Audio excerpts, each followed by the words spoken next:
I admit that this was something set up last week. I don't know a whole lot about it, but I guess we're going to be informed completely by our caller, Lindsay Notzl. Hello, Lindsay, you're on the air. Hi there. Hi, did I pronounce your name correctly? You did, actually. Oh, all right. That's off to a good start. Lindsay, you are a conservation planner in Labrador, attending a conference in California, an international conference. Give us the Coles notes as to what's going on down there.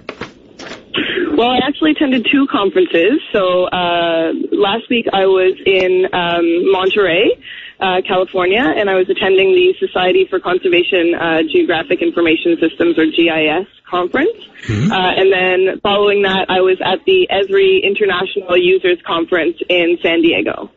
So Monterey, that's living tough. That's Pebble Beach, Carmel, that area, for people who don't know. That's right. So what exactly, let's talk about the first one. What was the topic of conversations and the presentations you heard or possibly gave in Monterey? What are you dealing with?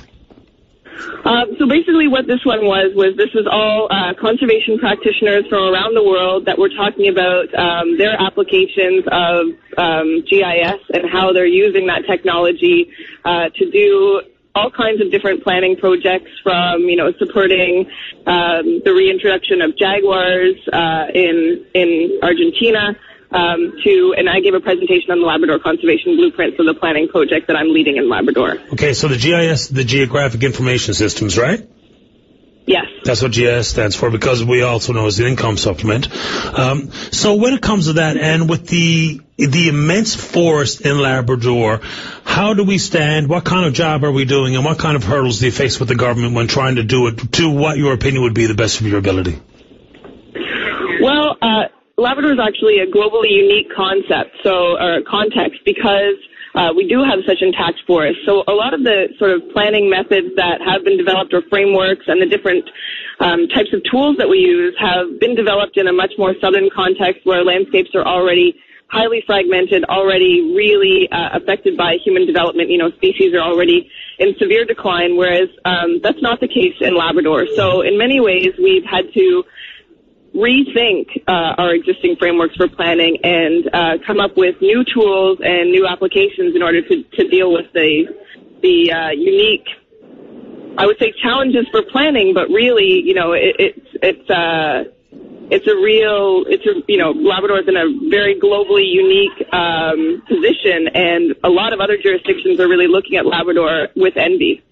Can we endure this next wave of mine expansions, possibly new mines and all the exploration that goes with it, and do it hand in hand with keeping the large intact forest, resemblant as it is today? Can this all be done? Because when we hear from environmentalists across the country, they say you almost cannot do these things hand in hand. One has to out trump the other. Is that really true, or can we really do this in a meaningful, sensitive manner?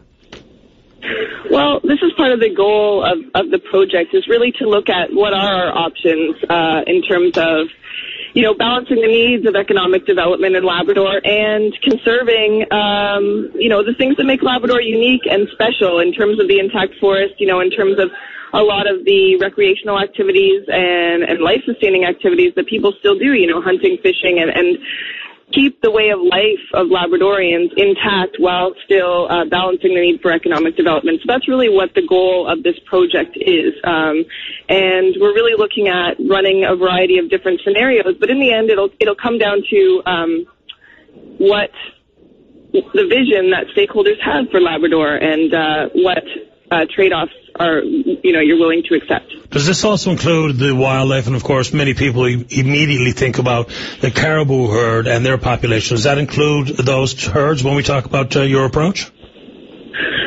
Well, it does, but we aren't dealing specifically with population. So, for example, the plan does not address things like sustainable harvesting levels or hunting. Okay. Really, it's a habitat-based assessment. So what we're looking at is key areas for different wildlife species, including caribou. So, for example, what are important areas that for calving grounds, wintering areas where caribou might be sensitive to cumulative disturbances from development.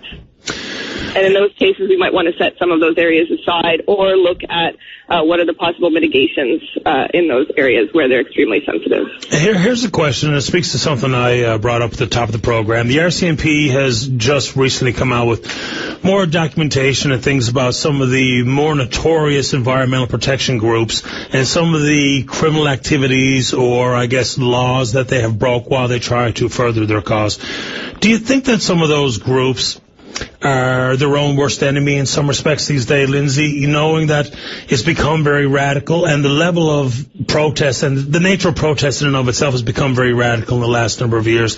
Do you think that those groups that have been really symbolic of protection of the environment are now hurting their own message because of their behavior? What do you think?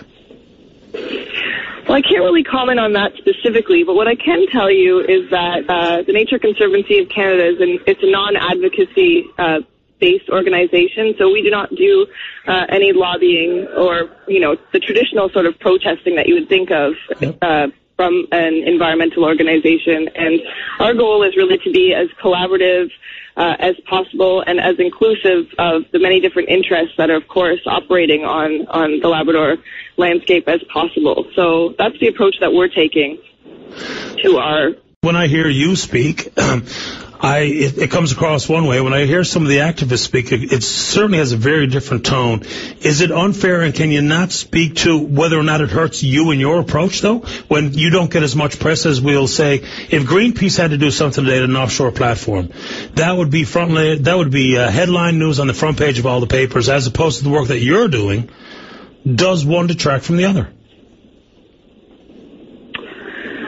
That's a good question. I mean, certainly the Nature Conservancy of Canada is, we're relatively new on the Labrador landscape. We have been operating on the island of Newfoundland since 1994, so perhaps we have flown under the radar, but over time, and certainly, when I introduced myself or when I introduced the project to various groups, I think there was a bit of, overtone or different skepticism from working with other environmental organizations in the past.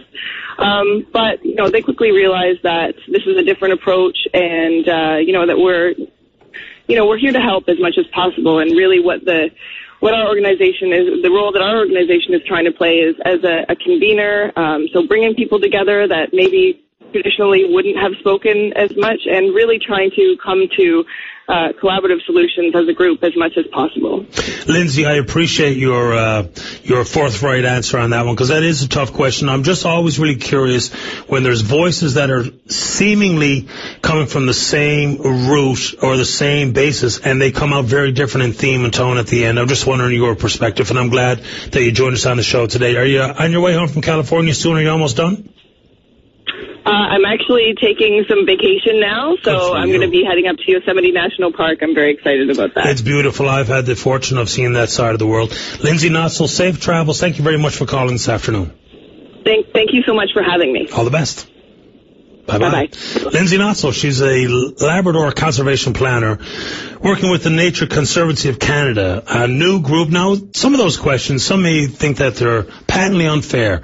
How can some of the actions of one group negatively affect those of other groups that are working in the same business? Environmental protection, we'll take that as an example. I think that's the key. I really do. I think the messaging, the approach, the numbers, they all do indeed either make or break the root cause. If you're being hurt by one side and you have all the same things to say except act and behave differently, you lose public empathies, probably. And when that goes away, then the message is easily tuned out by decision makers, those in authority. Unfortunately for us, politicians.